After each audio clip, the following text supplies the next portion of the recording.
નવસારીના tattoo artist જય સોનીની સામે આખરે નોંધાયો છે ગુનો। યુવતીને લગ્નની લાલચ આપી શારીરિક સંબંધ બાંધી તરછોડ્યાનો આરોપ છે। શારીરિક સંબંધ બાંધી યુવતીને ગર્ભ રાખી બાદમાં જોખમી ગર્ભપાતનો આરોપ લગ્ન બાબતે ફેરવી તોડતા યુવતીને જાતિ વિષયક ગાળો આપવાનો પણ આરોપ છે। નવસારી ટાઉન પોલીસમાં ટેટુ આર્ટિસ્ટ વિરુદ્ધ ફરિયાદ નોંધાઈ છે। એટ્રોસિટી, દુષ્કર્મ, જોખમી ગર્ભપાત અને છેતરપિંડીનો ગુનો નોંધાયો છે। નવસારી પોલીસે ટેટુ આર્ટિસ્ટ જય સોનીની શરૂ કરી છે શોધખોળ। હવે આગળ વાત અમદાવાદના રખિયાલ પોલીસ પર હુમલાના કેસના મુખ્ય આરોપીની ધરપકડ કરવામાં આવી છે। આરોપી મોહમ્મદ સરવર ઉર્ફે કડવાની ક્રાઇમ બ્રાન્ચે ધરપકડ કરી લીધી છે। કલોલથી ક્રાઇમ બ્રાન્ચે હુમલાના કેસમાં મુખ્ય આરોપીની ધરપકડ કરી છે।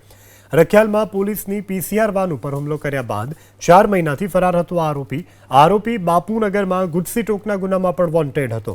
મોહમ્મદ સરવર ઉર્ફે કડવા વિરુદ્ધ 16થી વધુ ગુના નોંધાયેલા છે। ભૂતકાળમાં 4 વખત પાસા હેઠળ જેલની હવા ખાઈ ચૂક્યો છે આરોપી। 18 ડિસેમ્બર 2024ના રખિયાલ પોલીસની પીસીઆર વાનમાં પોલીસ કર્મી ઉપર હુમલો કર્યો હતો। અત્યાર સુધીમાં કડવા ગેંગના 4 આરોપીઓની ધરપકડ થઈ ચૂકી છે।